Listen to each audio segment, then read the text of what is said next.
বিষ্ণু সাল্লাল্লাহু আলাইহি ওয়াসাল্লাম বললেন, যে ব্যক্তি মসজিদে ঢোকার সময় এই দোয়াটা পড়বে, শয়তান আফসোস শুরু করে, সে বলে, হায় হায়, সারা দিনের জন্য তো তুই আমার ওয়াসওয়াসা থেকে বেঁচে গেলি, আজকের সারা দিনের জন্য তোরে আমি হারালাম, আজকের সারাটা দিন আল্লাহর পক্ষ থেকে প্রোটেকশন নিয়ে তুই বেঁচে গেলি, আজকের জন্য যা, কালকে তোরে আমি ধরবো। মসজিদে যখন ঢুকবেন ডান পা দিয়ে ঢুকবেন আর দোয়া পড়বেন, আউযু বিল্লাহিল আযীম ওয়া বিওয়াজহিল কারীম ওয়া সুলতানিহিল কদীম মিনাশ শাইতানির রাজীম। বিষ্ণু সাল্লাল্লাহু আলাইহি ওয়াসাল্লাম বললেন, যে ব্যক্তি মসজিদে ঢোকার সময় এই দোয়াটা পড়বে, শয়তান আফসোস শুরু করে, সে বলে, হায় হায়, সারা দিনের জন্য তো তুই আমার ওয়াসওয়াসা থেকে বেঁচে গেলি, আজকের সারা দিনের জন্য তোরে আমি হারালাম, আজকের সারাটা দিন আল্লাহর পক্ষ থেকে প্রোটেকশন নিয়ে তুই বেঁচে গেলি, আজকের জন্য যা, কালকে তোরে আমি ধরবো। এজন্য এই দোয়াটা পড়ার দরকার আছে না? আউযু বিল্লাহিল আযীম ওয়া বিওয়াজহিল কারীম ওয়া সুলতানিহিল কদীম মিনাশ শাইতানির রাজীম। 4টা বাক্যের দোয়া।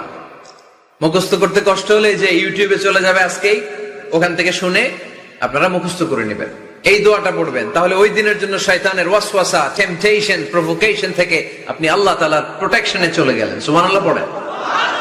তারপরে আল্লাহর হাবিব বললেন, ঢোকার আগে আমারে সালাম দাও। পড়বেন, আসসালামু আলাইকা আইয়ুহান নাবিয়্যু ওয়া রাহমাতুল্লাহি ওয়া বারাকাতুহু। এই দুইটা জিনিস যখন করে ফেললেন, তখন ডান পা দিয়ে পড়বেন, আল্লাহুম্মা ইফতাহ লি আবওয়াবা রাহমাতিক। সুবহানাল্লাহ পড়েন।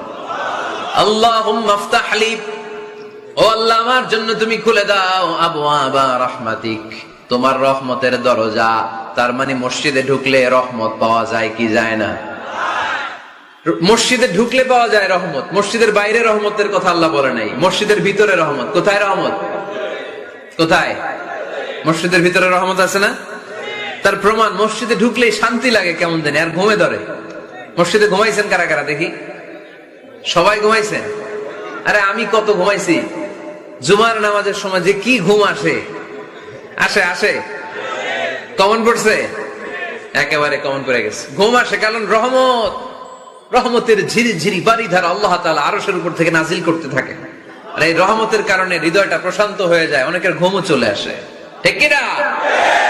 এজন্য আল্লাহুম্মা ইফতাহ লি আবওয়াবা রাহমাতিক, ও আল্লাহ, তোমার রহমতের দরজাগুলো আমার জন্য খুলে দাও। এই দোয়া পড়লে রহমতের দরজা খুলে দেয় কে?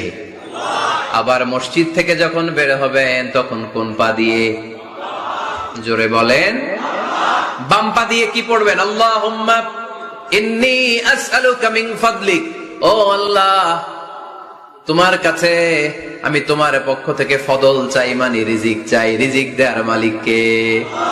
তার মানে খুব সোজা সাপটা কথা হচ্ছে, মসজিদের ভিতরে পাওয়া যায় রহমত, আর বাইরে পাওয়া যায় ফদল বা রিজিক। বাইরে পাওয়া যায় কি? রিজিক। মসজিদের ভিতরে রিজিক আছে, তার মানে সারাদিন মসজিদে বসে থাকলে রিজিক মিলবে? নামাজের সময় নামাজ পড়তে হবে, কাজের সময় কাজ করতে হবে, এটাই হচ্ছে ইসলামের বিধান। নামাজের সময় নামাজ, কাজের সময়, এটা মনে থাকবে। এজন্য আল্লাহ বললেন, ফাইদা কুদিয়াতিস সালাতু ফান্তাশিরু ফিল আরদি ওয়াবতাগু মিন ফাদলিল্লাহ, যখন তোমাদের সালাত শেষ হয়ে যায়, আল্লাহর রিজিক অন্বেষণের জন্য আল্লাহর জমিনে তোমরা ছড়িয়ে যাও।